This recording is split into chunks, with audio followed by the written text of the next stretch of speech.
Hello, welcome again. This is Hot Prospects, where we discuss how to turn your lead generation into a burning inferno. Ken Malone, the real estate guy, back again. What's up, Ken? Hey, Peter, how are you? Fantastic. So, Ken, there's a thing that I like to say. Well, I should back up. What's the number one thing a buyer wants to do? Look at houses. Look at houses. However, you and I both know that it's in their best interest to do some prelude to looking at houses. I like to call this step one, step two, then go look at houses. Is it so easy to get a buyer to qualify or sit for a needs analysis before you take them on a tour of homes? Oh my God, it's like cooling tea. Because they're so excited. They've made a decision that they want to buy a house. So what's their focus? Looking at houses. They got to reel them in. All right, I'm ready to show you houses. I want you to be in my car all day. This is what I want to do. But before we do that, there's some steps we have got to take. And I think once you introduce it that way, they go, all right, okay, I get it. Mm-hmm. So then the ball is then in your court. Right. So, in your opinion, what are the things what can the buyer learn before they go in the field that can give them an advantage there by having that strategy session needs analysis? Right. Well, several things. The first off is talking to a lender and see what they pre-qualify for. A lot of buyers really don't understand the nuances in the financing sector, understand what could impact them negatively or positively when it comes to how much house they can afford. Once you have that baseline down, also just in this market, as with any other market, is you want to have that pre-approval to know. So as an agent, I can hand it over to the selling agent and say, hey, my client's good to go. Here's what we're going to do. So get that pre-qualification done. First step. One of my favorite scripts is we need to know how much you can afford, because if I show you properties that are outside of your price range and you fall in love with one and then we put that budget constraint on it, then everything you see from now on, you're going to look at me and say, this is garbage. Absolutely. Absolutely. And in my professional opinion or my other opinion, whatever else, is a lot of people think they can afford a lot more house than they really can. Yeah, everyone thinks they're thinner than they are. They all say they're taller than they are, and they all say that they can have a bigger budget than they actually do. And not only that, but I think it also, so you get qualified for, let's say, $500,000. Well, that's your max. They may not want to spend $500,000, right? So it gives you as the agent, again, that baseline to really start having those conversations to say, all right, if you want to be at 450, here's kind of what it's going to look like. You want to be at 500, bump it up. Here is what it's going to look like. I go, oh, yeah. Right. Get pre-qualified. Have a lender partner that you can recommend to them or several, and let them go at it and let that lender get them pre-qualified. Number one. Yeah, number one, you got to know where the money's coming from. I don't say that you shouldn't necessarily, even if a person doesn't qualify now and they want to get their credit fixed, there's programs for that. Sometimes there's something wrong with their credit as far as like they've got charges that they're not supposed to have, or somebody's hacked into their credit. It may take some time to fix these things. It's better to know that way up front. Yeah, I'll give you. I don't know if you ahead. remember. I remember I had a client several years ago that wanted to buy a house, and she had really shitty credit. So I just gave her some guidelines on what to do. She worked diligently, and a year later, she bought a house. And to this day, when I talk to her, she always thanks me for pushing her in that direction, giving her the advice, I guess, more than anything, and just being a friend. Yeah, she had a bad day, and she would just call me and say, "Hey, it's going to be okay. 2 steps closer to your house." And she's probably one of my favorite clients of all time. And they become a client for life because you changed their life in a positive way. Absolutely, absolutely. Yeah, In a she's big positive way. absolutely. She is the happiest little homeowner. She's got a great little house here in Georgia. And yeah, when I talk to her, I just know that it's going to be a good conversation. Mm-hmm. Okay, so we've got that covered. You need to find out how much you can afford, and we need to make sure that not just that, but if you only qualify or you desire to qualify for an FHA or a VA loan, there's some properties that are precluded from that. There's some properties that you cannot get an FHA loan for because of the condition of the property. And so that's also a good thing to know before you go and look at them. Well, yeah, especially in town where you have a lot of condos and people want to buy condos. So many of the condo buildings that I sell in or show are not FHA approved, so that right away that disqualifies your client from buying in that particular building. Absolutely. Right. So if you meet them, they say, I want to go look at houses. Come on. And so you throw them in the backseat of the car and you go show them that condo and they say, I love it. You say, wonderful. Let's make an offer, but let's also talk to the lender. And the lender says, oh, you're FHA? You can't have this one. Absolutely. Now they're going to be irritated with you. Absolutely. Right. Because it's always the agent's fault. That's right. It doesn't matter how many handwritten notes or quick flicks you send to this guy. He now thinks that you suck at your job. Absolutely. You had to tell him, no, you can't have that thing you want. And some people can recover from this. Others cannot. They don't like that. And, we talk about how you make a person feel. You're going to make them feel bad. And that's not what you want.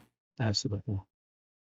What about the needs analysis can be learned to help benefit the client, the buyer in the field before they look? Well, a needs analysis, first off, it's a very broad term. So, one of the things I always hone in is I have what I call your must-haves versus your like-to-haves. And when you get engaged with the client in that conversation, it changes, right? That they start out of the gate. I need a 3-bedroom, 3-bath, full basement, 2-car garage, and a fenced yard. Well, fine. Great. Oh, and I need it to be 3,000 square feet. All right. Well, that's based on what you qualify for. That's probably not going to happen. So let's really start diving into what you really think you need versus what you really need is how I kind of preach it. And not only that, when you start getting them engaged and you can tell the wheels are just spinning in their head. They really start to, in many cases, they start to open up and they're a lot more flexible with things that they didn't really think about. Or like, okay, I'm maybe I only need a 2-bedroom house or 2.5-bath house, whatever the case may be. So it gets them engaged. I also will challenge them, especially if I'm selling in town and I know what their budget is and they start spewing all these things that they want. I know right away that I've got to steer them in another direction. It may be more of a suburban type of where I'm moving into the suburbs because I know what they want. They just can't afford it.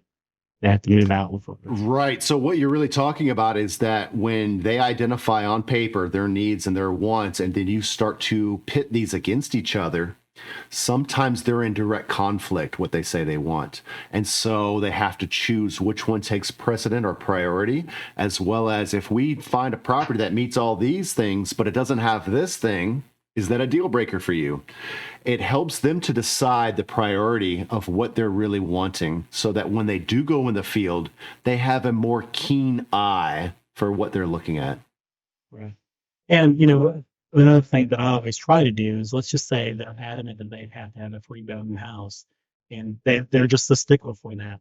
Well, when I start to look for properties, I know it also helps me. I know that if the house doesn't have 3 bedrooms, it gets put to the side. So it helps me to go, all right, everything I'm showing you today is 3 bedrooms. They all look a little different for some reason, but by God, we're going to find you that house with those 3 bedrooms. And the other thing I really love about the needs analysis is that once you have it done and you've got it all on paper and then you take a picture of it or you've got a copy so that you can prove, hey, this is what you said you wanted, this is what we're looking at, is that when you're driving through the subdivision on your way to go see this listing, and of course you're going to inevitably pass by another house for sale, they're going to say, ooh, what about that one? And then that's when you can say, well, that one clearly does not meet your needs and wants. Otherwise, it would have shown up on our list. Absolutely. And so this helps give them focus instead of being scattered.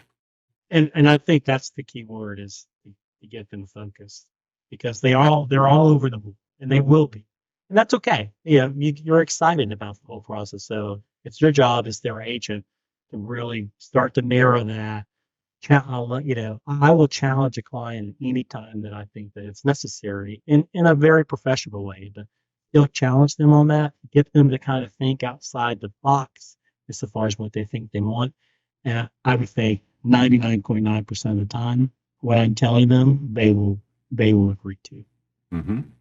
The other thing I really like about the needs analysis, and really I've shifted my language in the last few years to say strategy session, because it's more than just the needs analysis. That's included, but to help them create a strategy. So if they need to sell a house and buy one, sometimes they need to sell it first. Sometimes they can buy, then sell. Sometimes they have to sell and they move into temporary quarters. So these are part of the strategy that can be discussed as well, so that they have a plan that you've helped them create with your experience, so that when they do go in the field, they have more confidence in what they're going to do next, as well as it gives you a perfect opportunity to show them what the market is like.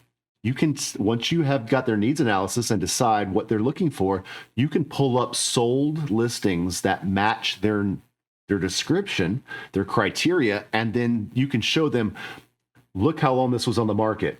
These have all been on the market for less than a week when they went sold or pending and closed. Excuse me. But you can also see how much the seller has contributed to closing costs and what the sales price was. So that gives them an understanding of what's happening in the market right now, so that when you do go in the field, I don't expect them to remember everything we discussed during our strategy session, but I can hearken back to that. Remember when we discussed this? That's what we're looking at here. And that instills confidence in them and allows them to move the ball forward in a way that's real. Yeah, and I love that word strategy, and I even had customized strategy, because again, you are customizing it to them, and it makes them feel like, and you should have their best interest at hand. So when you say, I want to create a customized strategy for you, and because they probably heard that in their work, where they work and things of that nature, so to be able to bring that to buying and selling real estate, I think goes a long way. Oh, yeah. Who doesn't want a custom strategy made for them? And Ken, in my opinion, what this also does is that when you can articulate a plan that you have for them and show them that I've done this before and this is what works best, come with me. I'll make sure that you win, that you get what you're after here. If your goal is to purchase a home, and one of my favorite scripts is, follow me and I can help you find the right price at the right house at the right price with the least hassle. That's the line. And then they say, oh, how can you do that? Let's sit and chat.